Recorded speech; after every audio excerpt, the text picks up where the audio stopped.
Baik, kita teruskan setelah jeda bagian pertama, kita teruskan dengan milk bagian kedua, yaitu mengenai mikrostruktur daripada susu, kandungan kimia dan nutrisi dari susu. Pertama tentang mikrostruktur daripada susu. Susu itu sebetulnya adalah ada yang bentuk koloid, ada bentuk emulsi, dan dapat bentuk larutan. Larutan yang bentuk emulsi misalnya banyak globula-globula lemak, koloidal, ya prokasein, kalsium fosfat, dan sebagainya, whey protein ini dalam bentuk koloid. Dan bentuk larutan ada laktosa, ada garam, dan juga beberapa vitamin misalnya adalah dalam bentuk larutan. Jadi susu merupakan emulsi, dapat dikatakan emulsi tertua daripada minyak di dalam air. Artinya fase pendispersinya adalah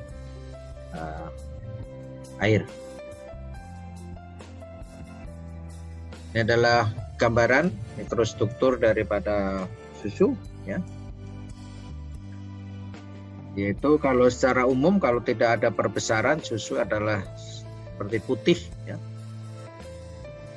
cairan putih. Tapi kalau diperbesar 1000 kali maka akan terlihat globula-globula lemaknya, ya. Globula lemak itu ada yang besar, ada yang kecil-kecil, ya. Dan kalau diperbesar lagi sampai 10.000 kali maka akan terlihat di sini globula lemaknya kelihatan besar, dan ada di sini ada kasein-kasein yang disebut dengan kasein misel.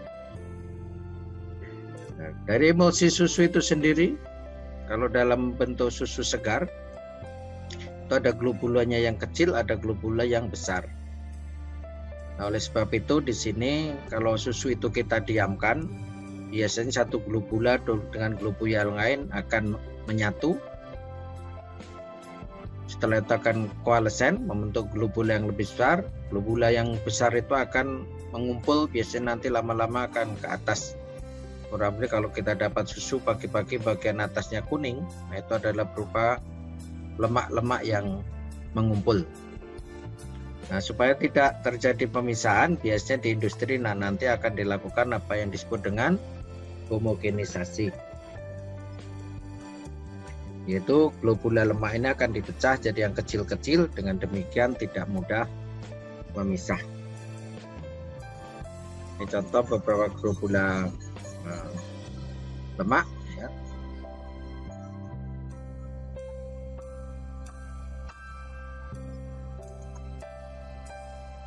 Sifat-sifat fisik dari susu yang penting yang perlu kita ketahui yaitu sifat densitas.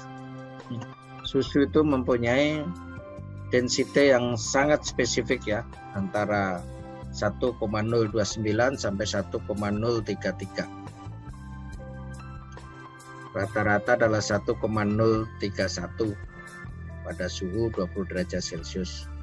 Sifat ini penting, terutama nanti biasanya di industri akan kita gunakan untuk mengetes adanya pemalsuan atau adulteration, ya. Terutama yaitu pemalsuan dengan adanya penambahan lemak dari luar.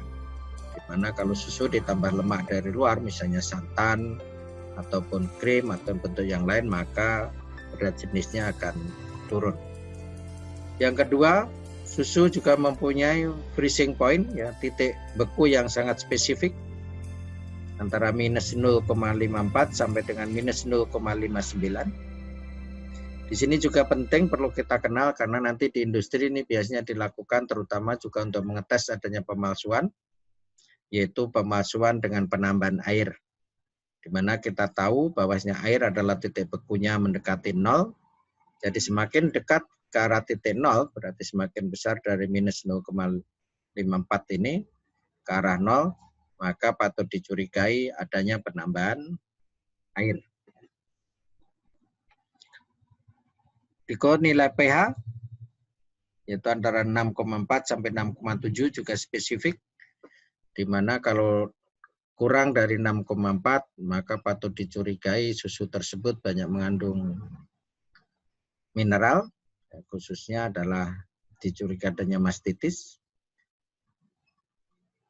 Tapi kalau pH-nya terlalu rendah, maka patut dicurigai adanya perkembangan bakteri pembentuk asam. Maka nanti dikenal juga nilai keasaman, ya walaupun ini secara kimia, tapi secara mudah titrasi saja, yaitu titrasi dengan NaOH ataupun KOH. Maka kita kenal ada istilah ESA value, singkatan dari Shockley-Henkel value, yaitu penemunya metode. Kalau ESA value-nya itu kurang dari 5, maka menandakan ada infeksi ambing, yaitu mastitis, yang sudah kita kenal pada kuliah pertama. Kalau muncul rasa asam, ya, ESA antara 8 dan 9, berarti perkembangan mikroba sudah terasa, ya, terbentuknya asam, ya, khususnya asam laktat, ya. Dan kalau ESA value lebih dari 10, biasanya susu mudah mulai menggumpal atau terkoagulasi. Definisi daripada susu ada beberapa hal yang perlu kita kenal dari fraksi-fraksinya. Ada whole milk, susu utuh. Ada milk fat, yaitu lemak susu. Ada plasma, atau sering juga disebut dengan skim milk, yaitu whole milk dikurangi fat. Nah, ini biasanya di industri nanti kita kenal ada dengan separator, pemisahan lemak dengan krim separator, maka kita dapatkan plasma atau skim milk. Ada serum atau whole milk, disebut serum karena memang ini yang banyak yang mengandung serum-serum albumin dan sebagainya, ya, yaitu plasma dikurangi dengan kasein misal. Nanti ada kita kenal ada solid non-fat atau SNF, solid non-fat. Itu biasanya isinya ada protein, ada laktosa, ada mineral, ada asam, ada enzim, dan ada vitamin.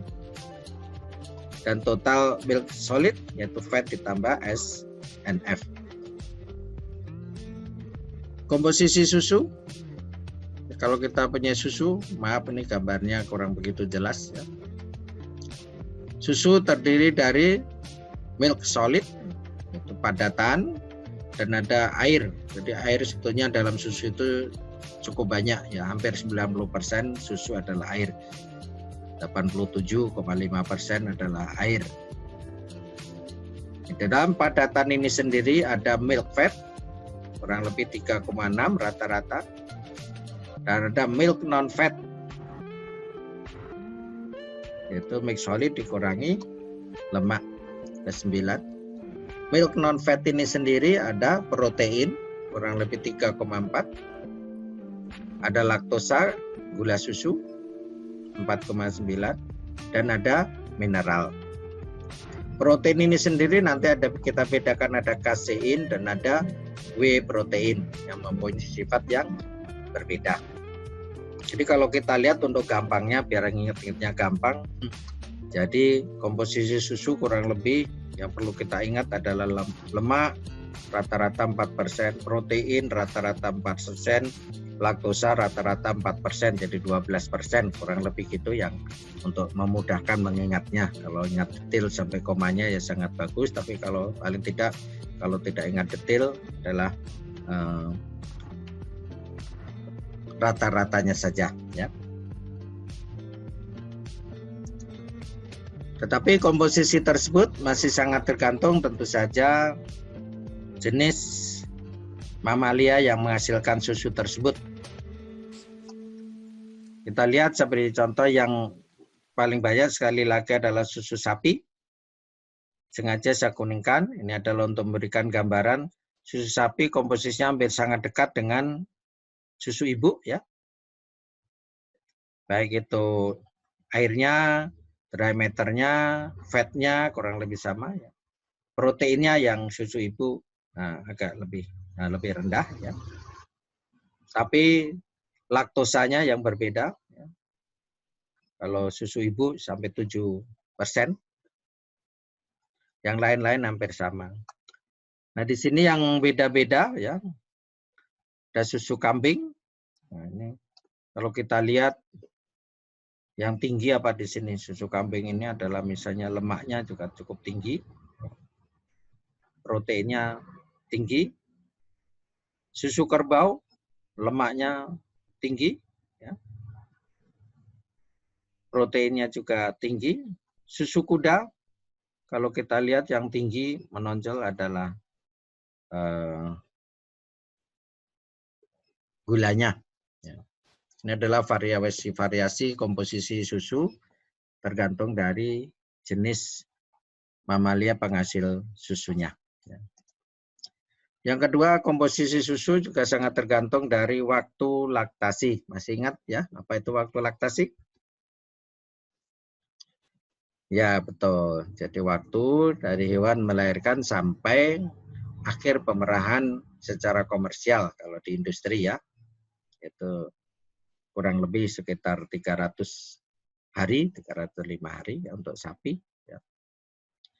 Kalau kita lihat di sini yang perlu kita cermati satu, yang pertama yaitu proteinnya, kuning yang protein ini. Awal ini adalah sangat tinggi protein, khususnya yaitu kaya dengan imun sistem, ya, globulin dan sebagainya, yang kita sebut dengan susu kolostrum, itu kurang lebih sampai dengan 3 hari, 4 hari ya. Tapi akan turun dan dia akan naik lagi ya. Yang kedua lemak, begitu tinggi, turun, naik lagi. Dan laktosa ini relatif ya stabil, turun secara graduasi. Jadi sangat tergantung juga waktu laktasi. Tadi kolostrum sudah kita singgung di depan, beda antara susu biasa dengan kolostrum. Kolostrum biasanya lebih kuning susunya. Ya. Nah, perbedaan antara susu kolostrum dengan susu biasa, whole milk. Jadi masih ingat apa itu kolostrum? Ya, betul. Ya. Itu susu yang dihasilkan dari saat induk melahirkan, ya, yang kaya dengan imun sistem, kurang lebih sekitar 3 hari sampai dengan 4 hari. Ya. Kalau kita lihat total solutnya, kolostrum sangat tinggi, ya, terutama tinggi total proteinnya. Ya. Bandingannya ada 14, ada 4. Ya. Total protein pun yang tinggi kalau kita lihat, ya, kasih ini hampir double, tapi terutama imunoglobulin sistemnya ini adalah berlipat-lipat dibandingkan whole milk, ya, sangat tinggi. Karena memang pada awal ini disediakan untuk pertahanan daripada anaknya, khususnya daripada serangan-serangan mikroba ataupun penyakit. Intinya adalah mempersiapkan anaknya untuk tumbuh dengan baik dengan kondisi yang sehat. Ya. Jadi kolostrum ini mengandung garam dan protein yang lebih sedikit, laktosanya kalau kita lihat lebih sedikit ya, protein dan garamnya adalah lebih tinggi.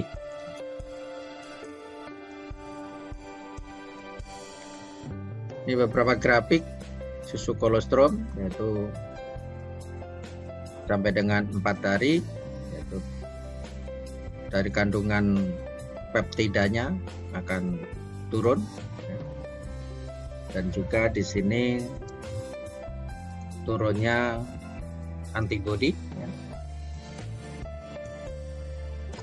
dari waktu ke waktu ya, selama proses laktasi. Nah, kalau yang komersial susu kolostrum ini biasanya sangat mahal ya. Kalau ke Australia ataupun ke New Zealand katanya kalau belum bawa oleh-oleh susu kolostrum belum afdol, tapi mahal.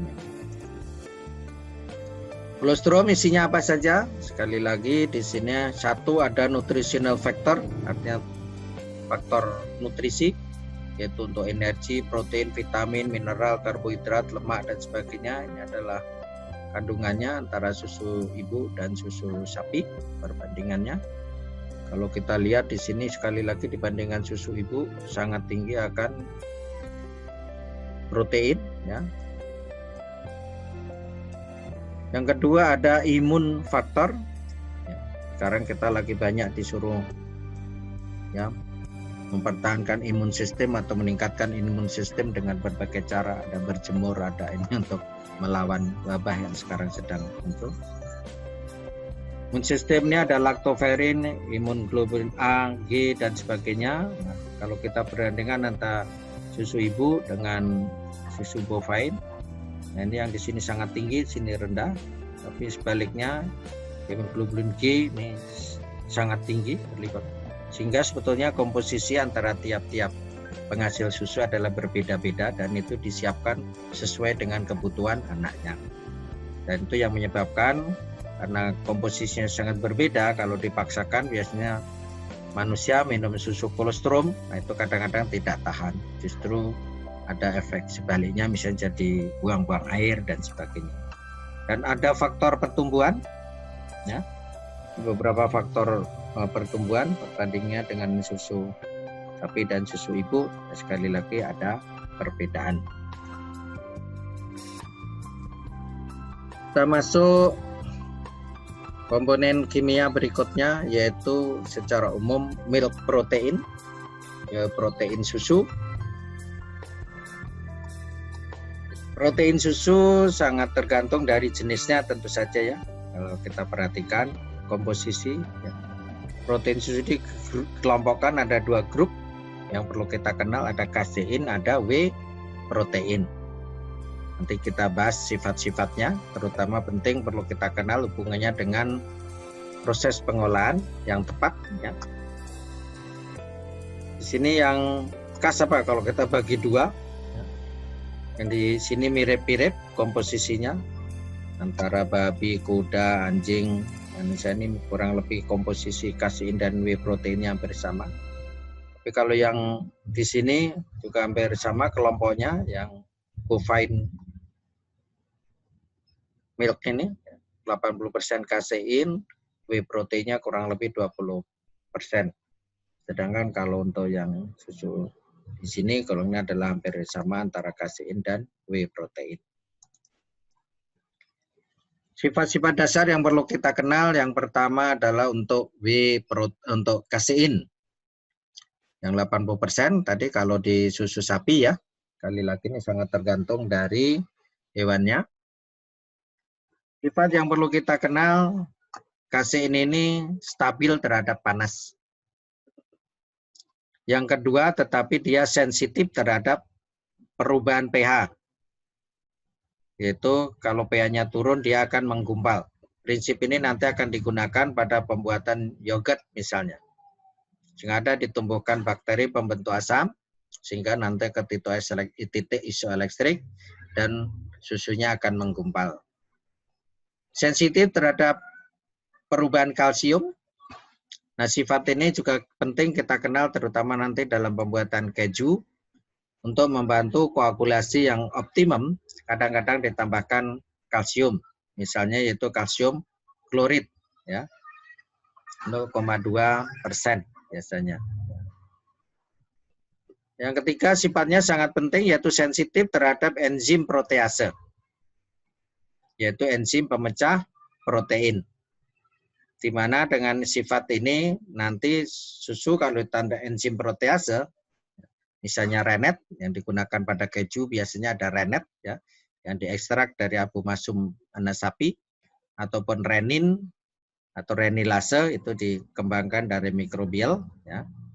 Maka susu ini akan menggumpal. Prinsip inilah yang nanti biasanya digunakan di dalam pembuatan keju, yaitu kita menggumpalkan susu dengan sifat-sifat dasar dari kasein ini.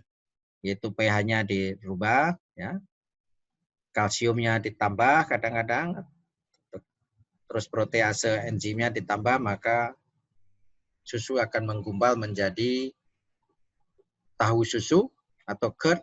Nah, tahu susu nanti diproses lebih lanjut, ya, maka akan kita dapatkan berbagai keju. Yang kedua ada whey protein. Whey protein ini sifat dasarnya yang perlu kita ingat adalah sensitif terhadap panas. Jadi kalau kita punya susu, kita panaskan, atau kita memanaskan susu, maka yang menggumpal itu adalah whey protein. Biasanya kita lihat susu kita jadi melayang-layang ada putih-putih yang melayang-layang, itu adalah whey protein yang menggumpal. Karena sensitif terhadap panas, di samping menggumpal juga mudah mengalami reaksi Maillard bersama gula, maka nanti akan menyebabkan bau hangus. Dan yang kedua yaitu terbentuknya warna. Jadi susu kalau dipanasin biasanya akan berubah menjadi warna kuning, atau bahkan kalau lama-lama akan menjadi coklat. Nah, prinsip ini kadang nanti kita gunakan dalam pembuatan karamel atau gula-gula susu. Sifat ini juga perlu kita kenal terutama untuk menghasilkan susu apakah UHT ataupun susu pasteurisasi biasa.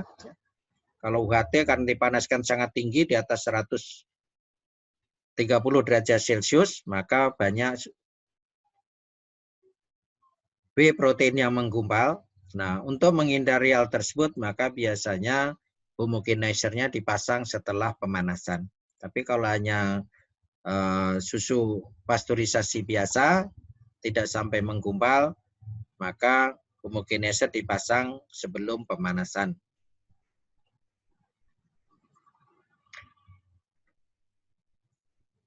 Nah, kasein sendiri sebetulnya ada bermacam-macam jenis kasein ya, ada alfa 1, ada alfa 2, ada beta, ada kappa, ada gamma kasein ya, yang mempunyai sifat yang berbeda, ada juga konsentrasinya yang berbeda. Begitu juga serum protein atau whey protein ini juga ada bermacam-macam ya. Nah, ini juga akan menghasilkan karakter yang berbeda-beda di antara jenis-jenis susu. Yang kita perlu kenal terutama hubungannya dengan koagulasi atau penggumpalan susu, yaitu terutama sifat kasein, yaitu alfa kasein. Ada alfa 1, ini sensitif terhadap kalsium. Artinya ada pemberian kalsium atau perubahan komposisi kalsium. Misalnya ditambah asam, kalsiumnya berikatan dengan asam, nah, maka juga akan menggumpal. Alfa 2 juga sensitif terhadap kalsium, ya.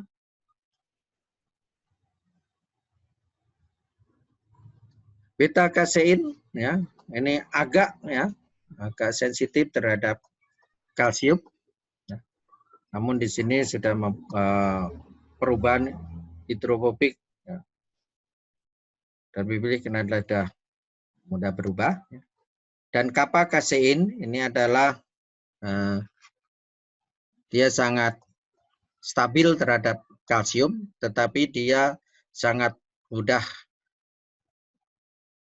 rusak ya komposisinya atau konfigurasi dengan adanya enzim, khususnya enzim proteinase, misalnya Rennet, ini yang tadi dari Abu Masomana sapi, atau renilase ataupun enzim-enzim yang lain.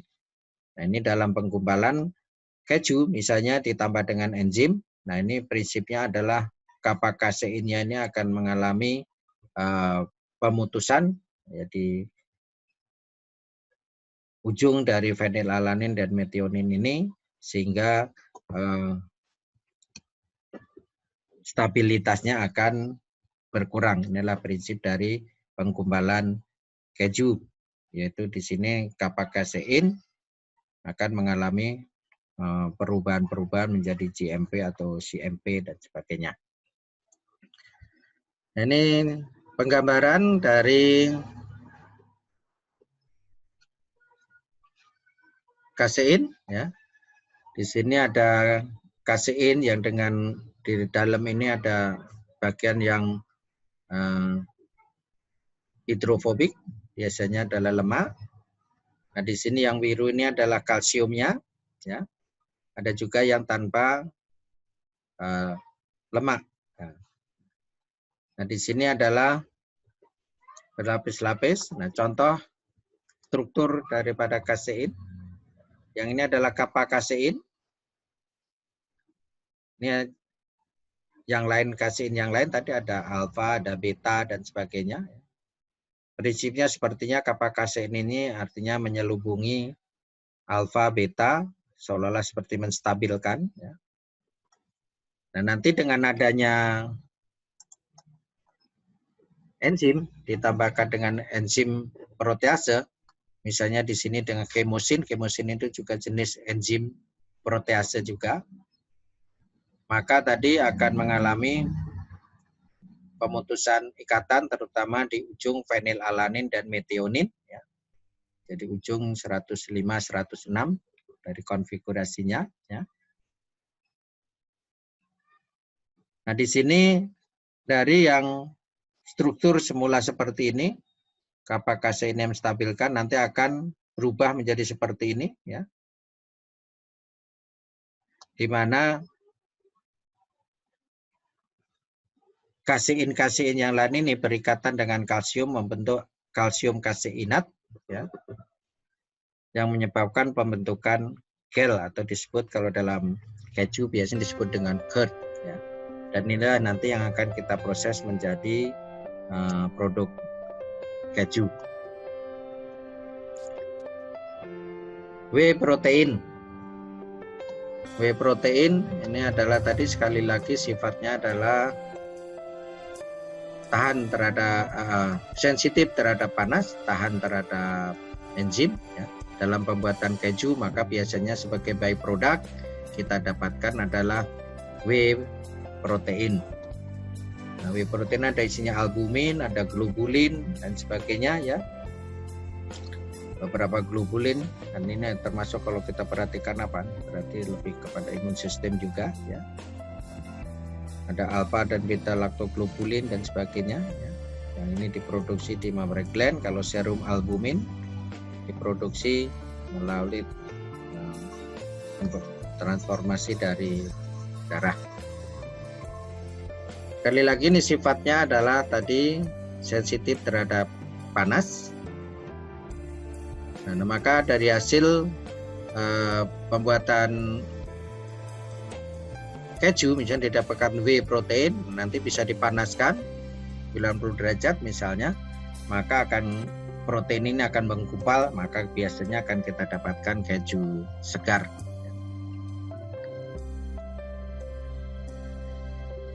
Berikutnya adalah milk fat. Milk fat ini sekali lagi bentuknya dalam bentuk globula dengan diameter antara 1 sampai 10 mikron, ya. Dari bentuk globula jadi banyak variasinya, ada yang besar, ada yang kecil, ya. Dan biasanya globula ini juga distabilkan dengan emulsifier yaitu phospholipid protein, ya. Asam lemaknya sendiri lebih dari 200 jenis asam lemak. Sekali lagi lebih dari 90%, 95% dalam bentuk globula dengan diameter yang sangat bervariasi.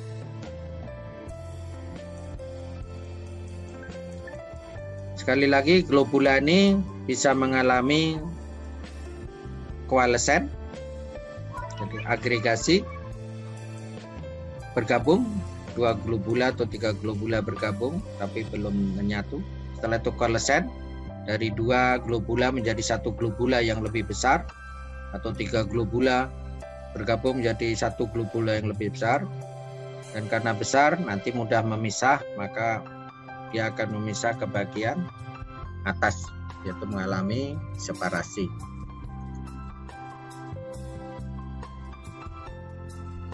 Komposisi daripada asam lemak susu. Asam lemak susu kalau yang besar didominasi oleh palmitat, ya, C16. Yang kedua ada C18, oleat, ya. Tapi yang khas pada susu biasanya justru produk-produk susu, terutama lemak susu nanti akan dibuat menjadi butter. Cita rasa khas daripada butter terutama lebih ditentukan yang porsinya kecil, ya, tetapi aromanya sangat menentukan, yaitu asam butirat, yaitu C4. Jadi walaupun ini jumlahnya sedikit, tetapi sangat menentukan aroma daripada butter, misalnya mentega.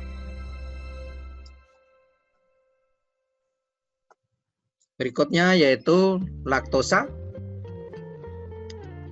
Sekali lagi kurang lebih sekitar 5% susu dan itu adalah laktosa. Sifat-sifat yang perlu kita kenal dari laktosa ini, satu ini adalah namanya juga gula ya. Gula ini mudah mengalami perubahan ketika dipanaskan, khususnya mengalami reaksi myelat atau pencoklatan. Jadi warna susu ditentukan juga oleh reaksi myelat adanya gula sampai tadi bereaksi dengan whey protein. Nah, kalau di atas panaskannya di atas 80 derajat Celcius ini akan terbentuk laktokaramel ya. Laktokaramel ini di samping warna coklat juga akan menyebabkan bau hangus pada susu. Jadi kalau susu dipanaskan terlalu tinggi, bau hangusnya akan muncul. Yang kedua, laktosa ini karena jumlahnya besar, ini hanya pada orang-orang tertentu yang lama tidak minum susu segar. Ini bisa menyebabkan laktointoleran. Lakto dari laktosa, intoleran, in artinya tidak, toleran berarti tidak toleran. Yaitu kalau lama tidak minum susu segar maka akan buang-buang air. Nah, apakah ini suatu penyakit? Sebetulnya sih tidak ya. Hanya karena lama kita tidak minum susu segar, maka pankreas kita tidak menghasilkan enzim laktase. Nah, ini bisa dilatih ya. Kalau yang minum susu segar buang-buang air, maka dilatih 1 hari 1 sendok dulu, hari berikutnya 2 sendok, 3 sendok. Ya biasanya kalau udah seminggu nanti sudah bisa minum susu segar 1 gelas. Jadi lama-lama bisa normal kembali. Sifat yang lain dari laktosa ini kalau dipanaskan, sebetulnya laktosa ini dalam kondisi balance antara alfa laktosa dan beta laktosa. Masih ingat apa itu alfa laktosa dan beta laktosa? Apa bedanya? Ya. Jadi, nah, kalau dalam pemanasan maka akan terjadi perubahan keseimbangan alfa dan beta laktosa tadi, ya. Maka akan terbentuk kristal. Nah, kristal inilah yang kadang-kadang kalau besar maka menyebabkan apa yang disebut dengan sandiness. Khususnya kalau kita membuat misalnya susu kental. Susu kental itu susu dibuang airnya dengan cara evaporasi, dipanaskan. Nah, dengan cara tersebut ya, maka sebagian daripada alfa beta laktosanya berubah keseimbangannya, maka akan terbentuk kristal.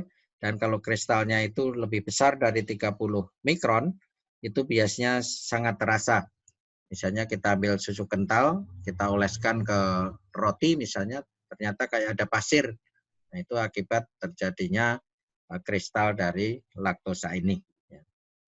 Oleh sebab itu biasanya untuk buat susu kental itu harus diusahakan jangan sampai melampaui suhunya di atas 93,5 derajat Celcius.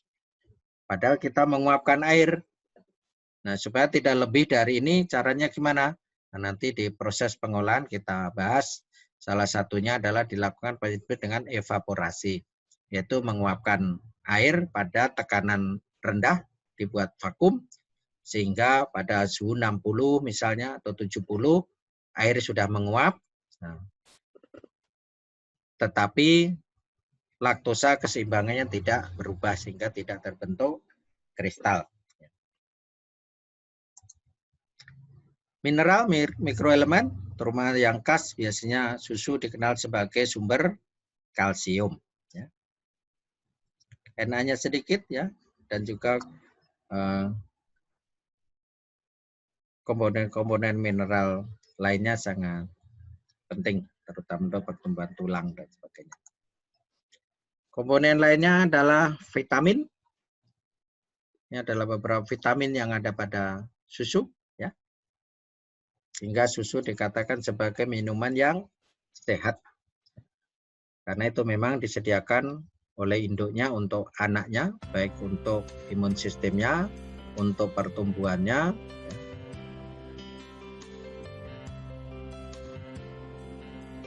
Nah, di sini kalau kita misalnya nih bisa minum ekivalen susu 1 liter per hari, untuk orang dewasa berarti ini ya, dengan berat tubuh kurang lebih 70 kilo ya misalnya.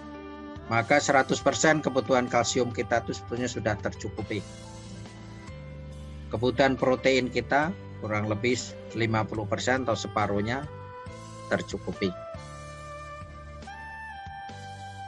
Jadi susu merupakan sekali lagi nutrisi yang sangat komplit dan balance yang disediakan sangat ideal untuk anaknya. Maka sekali lagi tiap-tiap mamalia menghasilkan susu yang berbeda-beda komposisinya disesuaikan dengan kebutuhan anaknya. Sangat kaya dengan nutrisi, baik untuk pertumbuhan otak, sel, maupun untuk pertumbuhan badan ya. Begitu juga untuk pertumbuhan sistem saraf. Sekali lagi, susu bukan hanya sebagai sumber nutrisi, tetapi juga sebagai sumber antibodi. Maka indunya dalam ibunya, misalnya kalau ini susu ibu, ya, adalah merupakan pertahanan pertama istilahnya dapat dikatakan untuk mencegah terjadinya infeksi. Dan di sini imun sistem juga bisa disesuaikan dengan kondisi-kondisi saat pertumbuhan ya, dan juga biasanya sangat sempurna. Susu merupakan yang mudah dicerna ya. Jadi baik chemical value-nya, biological value-nya dan sebagainya sangat tinggi ya. Riset dari Universitas Bristol ya, bahwa memberikan susu yang khususnya susu ibu ya, kepada anaknya mempunyai efek yang positif terhadap pengaturan tekanan darah ya. Dan di sini risiko di kemudian harinya terhadap serangan jantung adalah jauh bisa dikurangi. Maka di Eropa, di Amerika, di negara-negara, ibu sekarang sangat didorong untuk bisa menyusui anaknya selama 2 tahun ya, supaya imun sistem, nutrisi, dan juga zat-zat yang sangat diperlukan ini ditransfer secara sempurna.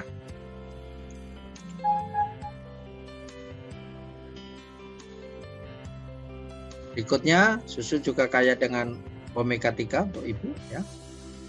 Ini adalah ditransfer kepada anaknya yang hubungannya dengan pertumbuhan otak dan juga kemampuan melihatnya. Nah, di sini dalam penelitian dari rumah sakit ini di Amerika, bahwasanya dalam susu ibu yang kaya dengan hormon adiponektin dan leptin, ya, di mana keduanya ini sangat penting hubungannya dengan tekanan darah. Ya, tentu saja ini setelah anaknya nantinya menjadi dewasa. Dan hubungannya dengan rendahnya risiko serangan jantung.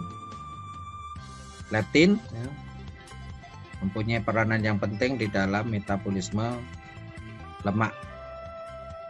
Dan di sini hubungannya dengan bagaimana leptin ini memberikan signal kepada otak dan sebagainya ya, sehingga dapat dikatakan ada hubungannya dengan obesitas ya, dan juga adanya coronary artery disease dan sebagainya. Jadi kenapa sekarang sangat didorong untuk menyusui selama 2 tahun ya. Alhamdulillah ya, kalau kita buka Al-Quran ya, kalau kita anggap sebagai literatur, sudah 14 abad yang lalu ya, sudah tertulis di dalam Al-Quran ya. Di sini intinya adalah dalam surat Al-Baqarah 233 ya, hendaklah ibu itu menyusui dengan sempurna selama 2 tahun. Sekarang banyak di negara-negara barat didorong untuk menyusui selama 2 tahun. Begitu juga di dalam surat Luqman, surat 31 ayat 14 kita diingatkan lagi bagaimana orang tua kita itu mengandung dengan susah payah, semakin berat dan sebagainya. Dan setelah itu 2 tahun ya menyusui juga semakin berat. Sekali lagi kita berutang darah kepada ibu. Setiap liter susu yang kita minum kurang lebih 600 liter darah. Ya, sebab itu inilah sangat penting kita sebagai orang beragama, bahkan orang yang tidak beragama pun sangat ditekankan supaya menghormati dan memuliakan orang tuanya, karena memang begitu jasanya sangat besar, di mana ibunya ya ketika mengandung sangat berat dengan perubahan hormon, perubahan berat dan sebagainya. Yang kedua ketika melahirkan seperti orang berjihad, ya. Begitu juga saat menyusui, ya, bagaimana metabolisme ibu ya untuk menghasilkan susu untuk anaknya. Sekali lagi maka kultur manapun juga, ya agama manapun juga adalah sangat menekankan supaya hormat dan memuliakan orang tua dan jangan sampai kita durhaka kepada orang tua. Nah, demikianlah sesi yang kedua ini, ya. Jadi sekali lagi kita mengenang ibu kita, ya, bagaimana air mata ibu ini akan selalu keluar ketika hendak bersalin, ketika selamat bersalin, ini kesakitan di sini bahagia, ketika anak sakit, ketika anak kelaparan, ketika anak kesusahan, ketika anak derita, ketika anak berjaya, bahagia, ketika anak meninggal. Di dalam setiap doanya biasanya selalu menyertakan anak. Mudah-mudahan kita sebagai anak yang berbakti bisa membalasnya, ya. Kita mencintai orang tua kita, memuliakan orang tua kita, ya. Kita muliakan lah kita. Demikian untuk sesi yang kedua ini, ya. Jangan lupa nanti kita lanjutkan lagi, yaitu untuk sesi yang ketiga dan keempat untuk minggu berikutnya. Sekian untuk sesi minggu ini. Assalamualaikum warahmatullahi wabarakatuh.